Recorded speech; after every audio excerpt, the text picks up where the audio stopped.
Okay, welcome to my quick guide in the Italian game. And I'm not going to delve too deep into the weeds of theory in this opening. I'm just going to show you the quick ideas and main principles, so hopefully in your own game you can find the own moves, or at least play something principled and solid that will have your opponent under a bit more pressure than normal. So here we go. Obviously going with e4, best by test, said by Bobby Fischer. I think e4 is probably my recommendation for beginners. I think it certainly is the recommendation of loads of grandmasters due to the point that the e4 games are normally more tactical and are usually a bit quicker, to be honest, than moves like d4 or c4 or knight f6. Just because the positions normally end up pretty open, tactical, focused on developing your pieces. There's not usually not as much strategic aspects. It's more about who can attack, checkmate the enemy king, or at least get a sizable material advantage early on. So so today we're going to be learning about the Italian game, but what exactly is that? Black will respond to e5. We're gonna his bishop. We're gonna get one. Actually, no, not gonna rush with the bishop. We're gonna go knight first, develop a piece into the game. Black is probably gonna do the same, and then we get our bishop out. This is the Italian game. But just to address a quick confusion most people have, only this is the Italian game. The Italian game is not when this bishop comes out in any position. Let's say Black plays the Sicilian instead. They go c5. This. Don't. This is not the Italian game. People all go like, "Oh, I'm playing the Italian game." No, you're not. This is the Balder attack. This is completely different because the Italian game is only when the e pawns move forward. Because let's say in this opening, Black can just play e6, and your bishop is what we call biting on granite. Because before it was attacking the weak f7 pawn.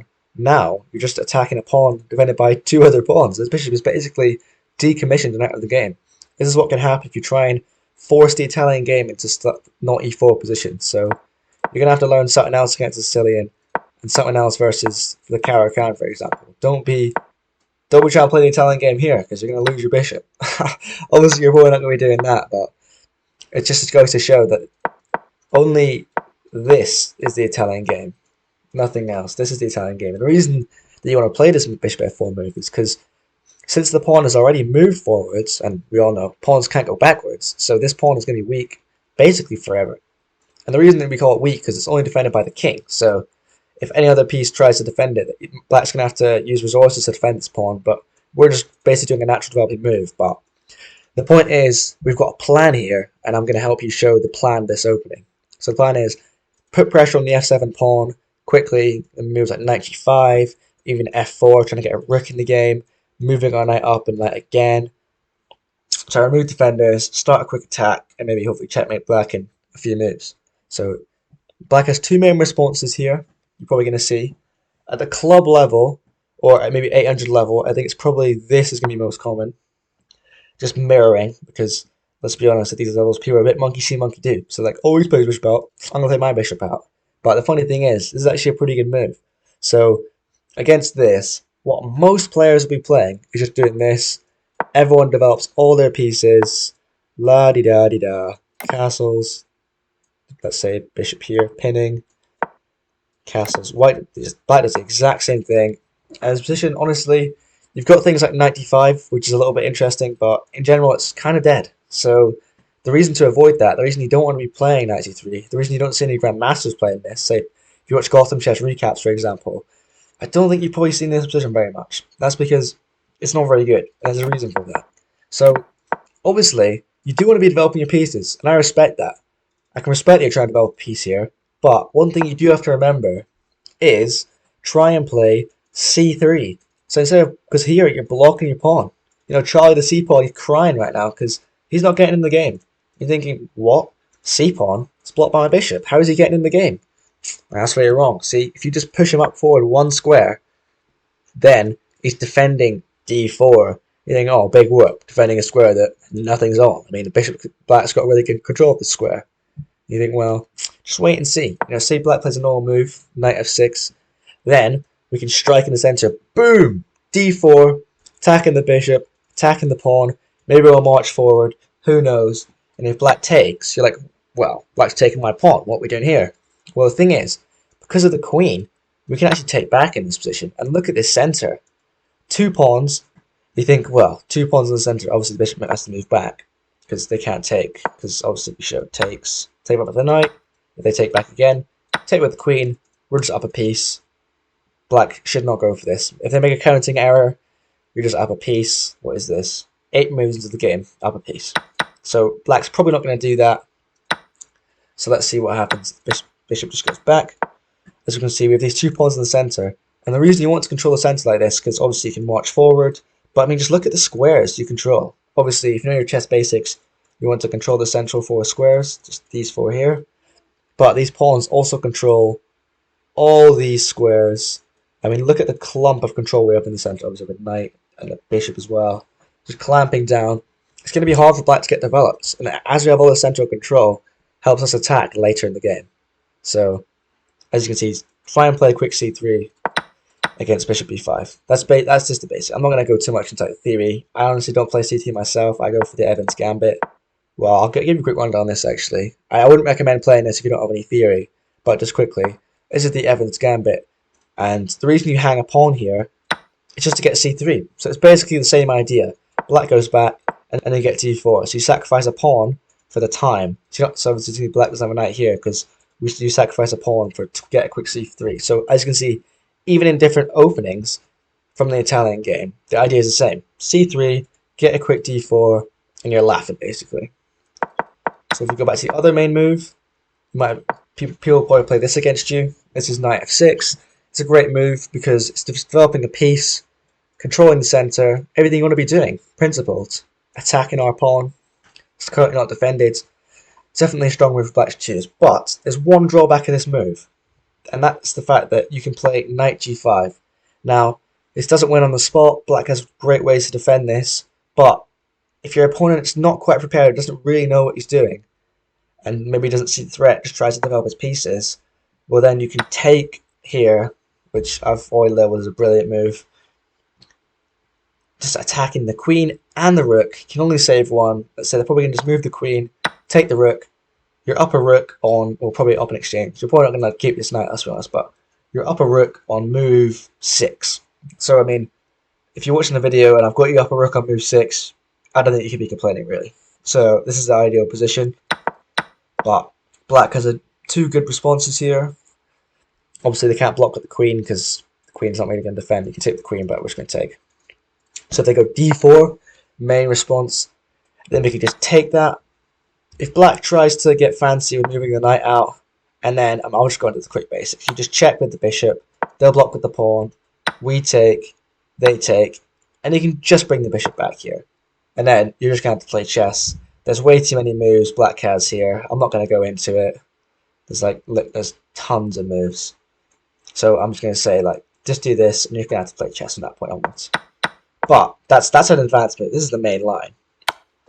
So I think if black doesn't play the main line, obviously taking on f7 is nice. But there's also this move, d5. So as always, if they play, when we play d4, they take it. If they play d5, we take it because obviously this is hitting our bishop.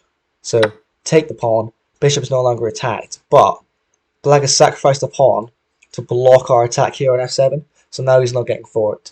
So he might move this knight, but he's probably going to take with this knight. So takes here, again, blocking f7. And key thing to note is this knight is attacked. What can we do about that? Well, the best thing to do is you can sacrifice a knight. Knight takes f7. Boom.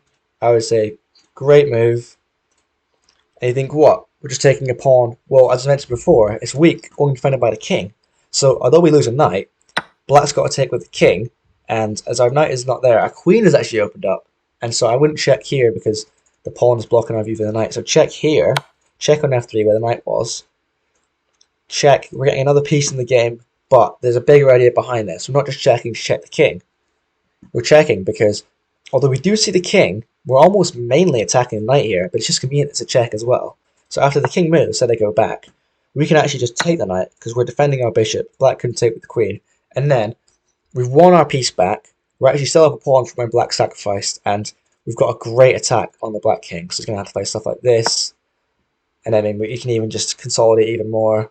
Take on c6. And I mean, if they take back here, this is a bad flat. I don't know. I don't think you're about to do this. But they take back, take, you're forking the rook. Black's having a bad time. So yeah, remember, this is the line. If they take here, your knight is attacked. Don't move it back. You're trying to attack here, sacrifice that knight. Also, other sidelines. So I think this is a mistake most people make. They focus too much on the main lines. So obviously, those two moves are remaining good, but problem is, your opponent might not play bishop c5 or knight f6. So what do you do then? Well, don't worry. I'm not just going to say, oh, those moves are bad, figure it out. Because in your 15-minute games, you've not got time to be making a whole book of theory, analysing every bloody move to see which one you want to play. So I'll just give you some quick memorization. But the funny thing is, if they play anything apart from these two main moves, you can just hit them with d4, which is really nice because it's really easy to remember. So let's say they play h6. This move's got a bit of an idea behind it because it's stopping the knight. So it's called the anti-fried liver because it's trying not to get fried livered. But the problem is, it's slow. d4. If they take, we can just take back. If they take again, we take. And then we have this nice position with 3 pieces developed. Black has nothing. And although the scenes might seem a bit abstract to you, having 3 pieces out and black just moved a pawn, if I can show you how it quickly materializes, let's say black just tries to get a piece in the game, as you may know, if they just put knights where they can be attacked, attack them. The knight can't go anywhere good. In fact, it can't even move forward, because obviously any of these squares will be taken because the queen and the bishop control these squares. But if they try and go here, which seems safe, maybe you can try and find the tactic here. I'll give you a few seconds. Way to attack the knight and win it. Okay, hopefully you found it. g4. Here, I know it looks a bit weird. I know, cat castle, opening and king up. Again, another sort of abstract idea, but look. You think, where can this knight actually go? You want to go back? Well, that's blocked by your own pawn. You can't go here because the pawn would take. Obviously, pawns take diagonally. You can't go here because the queen would take. And here, you're running into my own pawns. I'm going to take you. So this knight is actually trapped. It loses the knight. So black has to go here or here. And both, I mean, you're going back. That's very ugly. And this, I mean, what is a knight doing there? That's crazy. So, yeah, not great for black. As you can see, you can quickly materialize an advantage from just having a few more pieces out than your opponent. And obviously, as white, you're up move from the start anyway. So stuff like this is very strong. And let's say they play something else.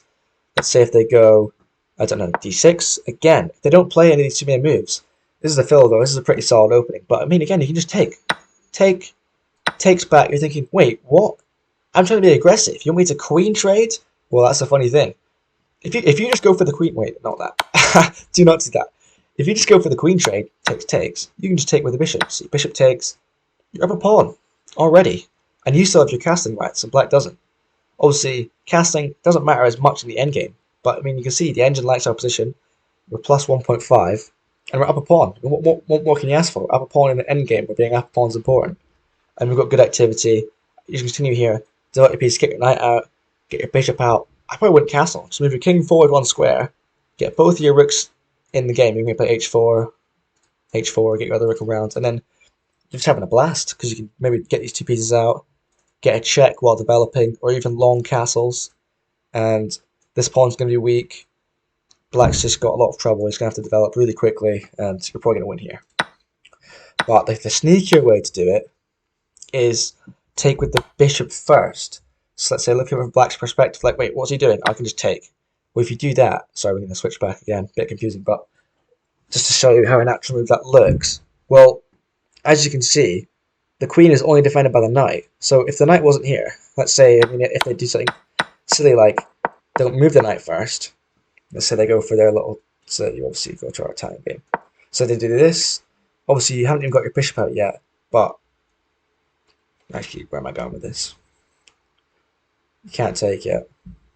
I know, it's like d4. And then, let's say, I don't know, do this. Takes. Actually, no, wait, I'm getting confused with the lines. Never mind. Go back to where we were. Right, there we go, sorry. Push d6, and then we go d4. Actually, you probably wouldn't do that. You would just take them. So they go push d4. And then if they take you, take back. And again, we're in this position with the bishop here. I mean, even if like there's traps here as well, like try and develop the bishop quickly, take it on g4, you're going to win that rook. Very nasty stuff, just going crazy with the queen in the corner. And also there's lines where, let's say black tries to just get another piece in the game, then you can actually take. White's got to take back. and as again, as f7 pawn is hanging. So you can take with the queen first, or you can take with the bishop. Wait, actually that was wrong. Just treat queen trade, and then take the pawn in the middle. I mean, they might take you here, but you're just much better. After bishop d5, you're saving your piece, and they got to move. And then knight will go back, or what does it want? Bishop f5. I mean, this is getting crazy. This is a bit ancient movie, to be honest, but this, as the king moves, this pawn gets weak. You can defend it. They're gonna have to play a weird move like this, and then double their pawns. So that's the basics. To play any move apart from the two main moves, just go d4. You're gonna end up in an active position, maybe even in a winning endgame in a couple moves. So I think that's enough for this video.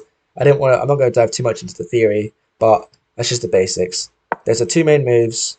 If they don't play any of those, a quick d4 is all you need. And they play these two main moves, having over the ideas. c3, they play with bishop c4. Try and get d4, get a big attack. And if they play this, I'll play it. Go for your fried liver. Maybe you can win a queen or a rook in just a few moves. So that's it. That's the Italian game. A nice aggressive opening for white. Quite intuitive. As you can see, all the moves are like moving forward or just developing your pieces. So quite easy to play. So that's it for this video. I'll probably see you guys in another video where I break down, maybe go more into the lines.